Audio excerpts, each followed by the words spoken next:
すでに綺麗だしね。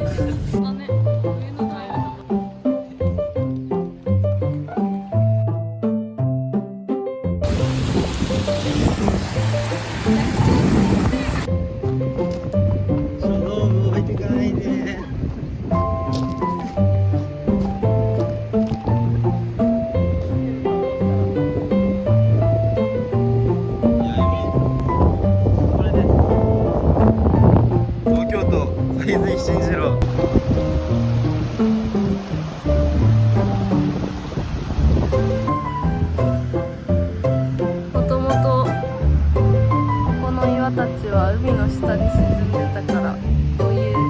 サンゴなのかながついてる。地震で輪島はすごい隆起があったから、海に行くとどこも浜辺が変わってる。のとのと皆さんこんにちは。こんにちは。のとのとのひろきです。海です。リオです。千枚田に来てます。来てください。まあ言えばみたいな観光地。私が初めて来た輪島の景色です。結構思い出深い。今日千枚田に来たのはさんに私たちそれぞれの輪島に来た経緯とかして、こののとのとを始めようって思ったのか、そういった背景の部分を説明できたらなと思ってます。はい。俺が番外編。私が一番最初に来たから下順で話します。私は2月の中旬に、初めて輪島来たんですけど、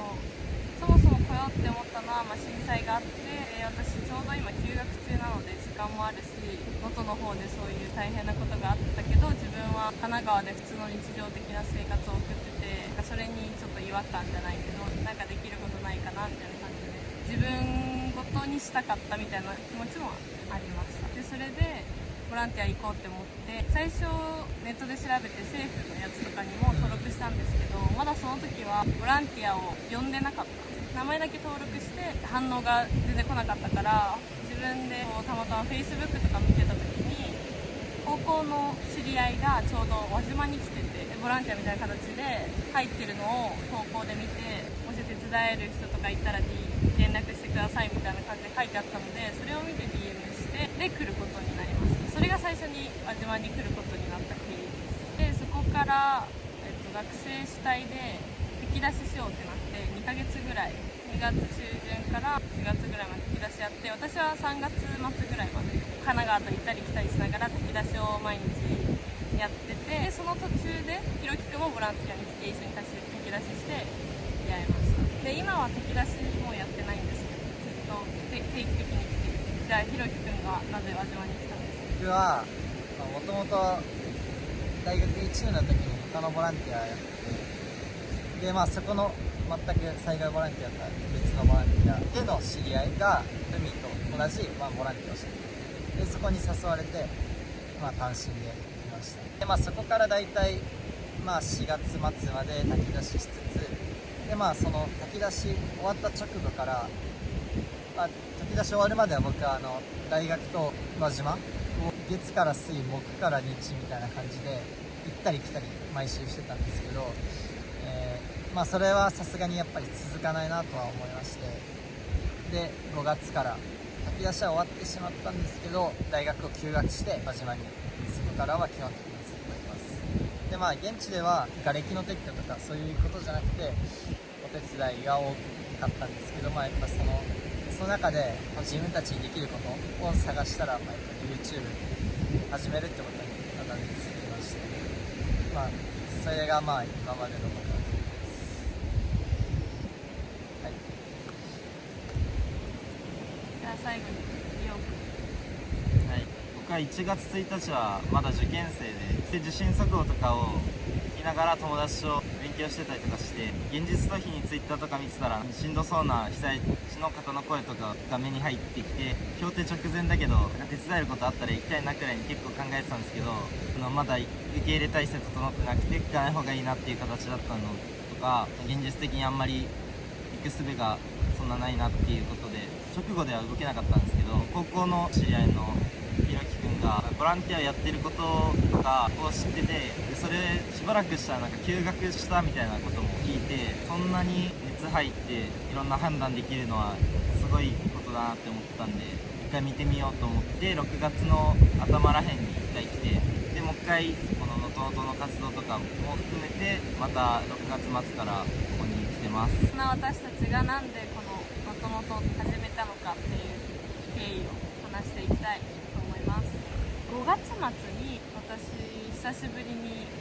能登に来て、でひろきくんはその時ずっと休学中だったから輪島にいて、炊き出しが終わった今自分には何ができるんだろうみたいな、学生として SNS で現状を発信していくとか、それだったら自分ができることなんじゃないかなって思ってたら、ひろきくんも同じようなこと考えて、そうね。じゃあ SNS やっていくっていう話になって輪島に来て、多少力になれたかもしれないけど、自分も結構地元の方の温かさとかを感じてすごい元気もらったりしたんですよ。だからその地元の本当に輪島の魅力とか地元の方の温かみをもっといろんな人に知ってほしいなって思います。輪島含め能登ってすごい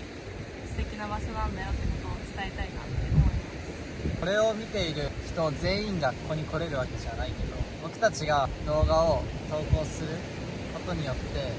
来たいって思える人が増えてくれたらもちろん嬉しいし、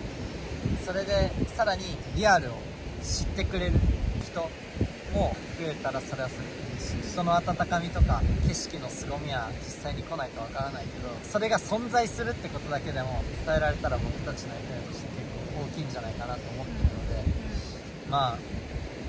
そこが大きいですね。僕はちょうど半年経って、小さいからまず今の時点でボランティアに来れるんだよってことも知らない人とかもいたり、今の段階でも来てもらって、それこそ僕たちのやってるような町の人の手伝いとかをやるだけでも来てみて、こういった自然豊かな場所で自然感じたいとかの経験を動画を通してもしてほしいし、その実際にできれば来てみてほしいなとは思うんで。リオくん自身もでもまだ来て2回目とかだから分かんないことも多いんですけど、みんなと同じようにいろんな輪島を知っていくこれからしていきたいし、いろんな人と出会って手伝ってくれてありがとうとか感謝されたり、僕たちもありがとうって言ってくれることで元気もらったりとかするので、そういった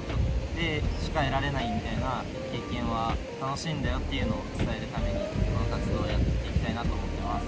こんな感じで3人それぞれ状況も思いには違うけど、それでも目指してるところは一緒。僕たちにしか作れないものをこれから作っていきたいので楽しみに。この景色が好きなんで、いや本当にみんなに見せたい、見てほしい景色。実際に見るのと動画じゃやっぱり違うから。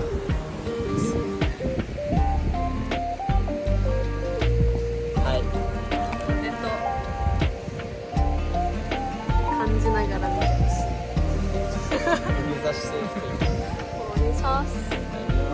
いしますお願いします何もなんで土下座カオスしてんのすぎるマジで。こういうちょっと変な人たちなんで、はい、これからもよろしくお願いします。お願いします。